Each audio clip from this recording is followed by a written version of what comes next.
दर्शन जो है वो दर्शन बहुत व्यापक है, बहुत बड़ा।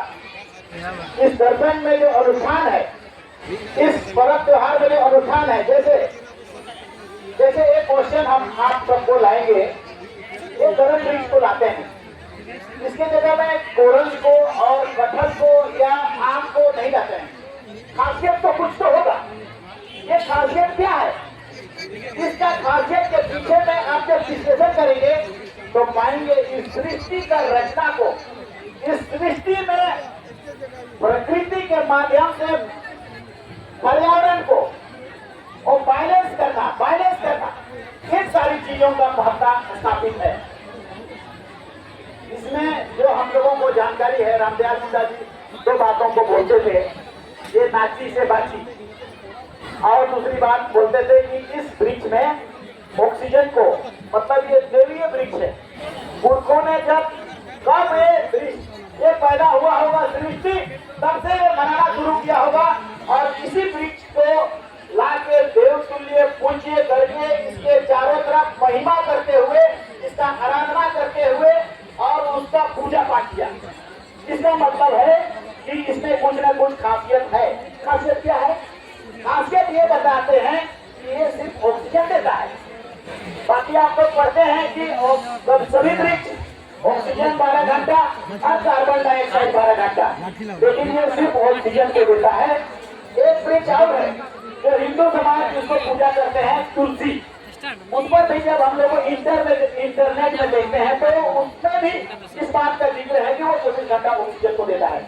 हम इसको क्यों कर रहे हैं? दुनिया परेशान है, पूरा दुनिया में, प्रकृति में, धरती में प्रलय आ रहा है। कहीं पर ज्यादा पानी आ रहा है, कहीं पर जल रहा है, कहीं पर भूकंप आ रहा है, कहीं पर अंटार्कटिका पिघल के कोई देश को डुबा रहा है, कहीं पर कोरोना आ रहा है, बीमारियां आ रही हैं। क्यों ऐसा हो रहा है? ये सारे चीजों का कारण है प्रकृति का असंतुलन होना। और हमें हमारा शिवोगा ने क्या करना माने कहा होगा, जब बनाया होगा पूजा पाठ करके, वो कहा होगा कि इस पर्व त्योहार को कंटिन्यू रखना, इसी के माध्यम से पर्यावरण चलेगा। आदिवासी तुम सब प्रकृति को बचाओगे। दुनिया में अभी सारे साइंटिस्ट लोग परेशान है। क्यों? क्योंकि उन लोगों का ये दुनिया डूब रहा है, तो सोच रहा है जैसे विश्व आदिवासी दिवस को बनाया, यूनाइटेड नेशन वाले लोग क्यों बनाया, उसको शुरू क्यों करवाया? आदिवासी जीवन पद्धति को लाओ, वो क्यों कराया?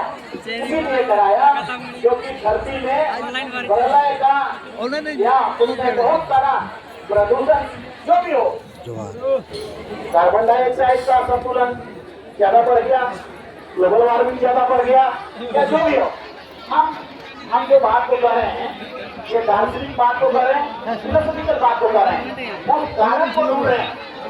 कहीं भी कारण हम लोग तो नहीं जान रहे, उत्सव के रूप में खाली बना रहे हैं कि हाँ गरम आ गया, तो ढोल नगड़ा मागर आ गया, नृत्य संगीत हो गया, नाचो गाओ देखो, और बस उत्सव हो गया, खत्म हो गया। लेकिन उसका कारण क्या है? आपके पुरखों ने इस उत्सव को बनाने के पीछे और उसका बुनियाद उस समय से जब शायद ये धरती में मानव संस्कृति पैदा हुआ होगा, तब से एक त्योहार और तब से इस तरह का आध्यात्मिकता वाला पर्व त्योहार मनाया जाने लगा है। तो इसीलिए पहला रूप में जब हम लोग देखेंगे बहुत सारी चीजों को, इसका जितना भी, इसका कहानी भी जो है ना, कहानी में भी इस दुनिया में नैतिकता को सिखाता है।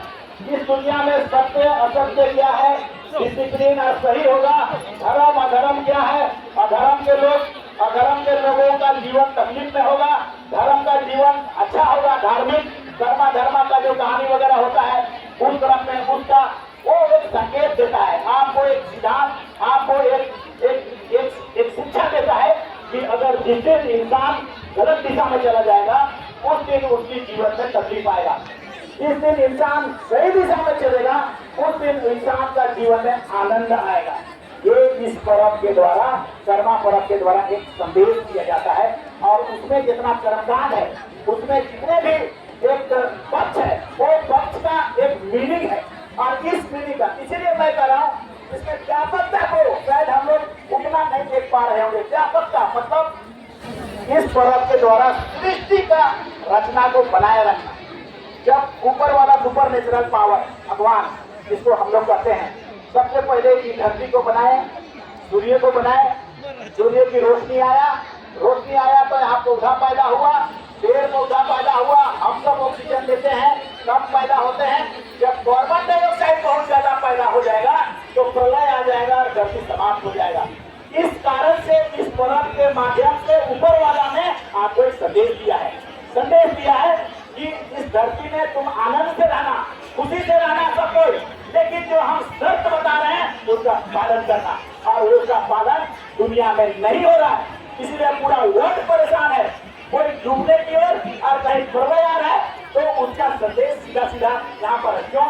क्योंकि जब जैसे हम लोग को बताया जाता है कि इसमें जो चीजें हैं, जो कार्बन डाइऑक्साइड ऑक्सीजन, ये साइंटिफिक तरीका है, तो इसीलिए उसको हमको खोजना होगा, उसको हमको जानना होगा। आप जब उसको जानेंगे तो आपके दिमाग में आध्यात्मिकता पैदा होगा। दूसरी बात हम कह रहे हैं नृत्य और संगीत और डांस दुनिया में किसी समाज के पास नहीं है। सामूहिक नाच सिर्फ आदिवासी के पास है, और सामूहिक नाच, सामूहिक डांस, मतलब मेरा कहने का मतलब है अमेरिका हो, यूरोप हो, सारा कंट्री में सब डिस्को डांस और क्लब का डांस होता है। डांस क्या है? डांस मतलब योग है। डांस मतलब आपका जितना भी, आपके पुरखों ने इसी बात को बताया कि देखो बीमारी दूर करना है, हाथ को ठीक रखना है, किडनी को ठीक रखना है, तो तुम्हारा एक्सरसाइज, तुम्हारा अखड़ा में नगड़ा, ढोल, मांगर, नाचना, देखना। हम अभी लड़का लोगों से पहले कितना जोर देख रहा था, कितना नाच रहा था, कितना उछल रहा था। अगर उतना उछलेगा आधा घंटा तो उसका अगर हाथ में भी कोई बीमारी रहेगा और किडनी में भी कोई बीमारी रहेगा, वो तो पसीना से तर होकर सब फड़फड़ा के निकल ही जाएगा। इन चीजों को तुम्हारे पुरखों ने ऐसा बात दे करके नृत्य और संगीत के माध्यम से किया है। खाली मजा मस्ती उत्सव उतना ही कारण नहीं है।